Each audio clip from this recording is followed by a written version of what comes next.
Welcome to the first crossover video between my two series. In this episode, I'm going to talk about Embrace. Ever heard of them? I know you've heard of Minor Threat. Not necessarily because they were massively influential, but because I know you watched the last episode of Hardcore Rapport. What I don't know is if you know that their singer Ian went on to form the short-lived hardcore band Embrace. This band was only around for like a year in the mid-80s and only recorded one album. It sounded more like what we call post-hardcore now, but since this was pretty much pre-post-hardcore, I like to think of Embrace as pre-core. Some might even say primo-pre-core. Embrace, along with bands like Rites of Spring, are often credited as being among the first emo bands, which is short for emotional or emotive hardcore.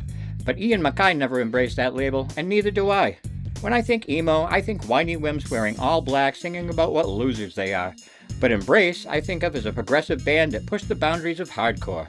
This band was way ahead of its time and continues to influence multiple genres of rock music. The lineup included not only former Minor Threat frontman Ian Mackay, it also had two former members of State of Alert, which was Henry Rollins' first band before joining Black Flag.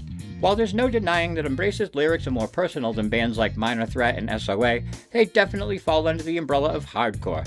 And unfortunately, they definitely fall under the radar of many hardcore fans, myself included, for a long time. Of all the bands Ian's been in, Embrace was the last one I discovered, but it's my second favorite, only to Minor Threat. In my opinion, Embrace was way better than Fugazi. Faux cheesy. If you like hardcore, emo, or alt-rock and you've never heard of Embrace, I suggest you check out their self-titled album. My favorite song is Money, but the whole album is great. It took me forever to discover this band, but from the day I did, I've embraced them fully. And that's the story of Embrace's short-lived glory.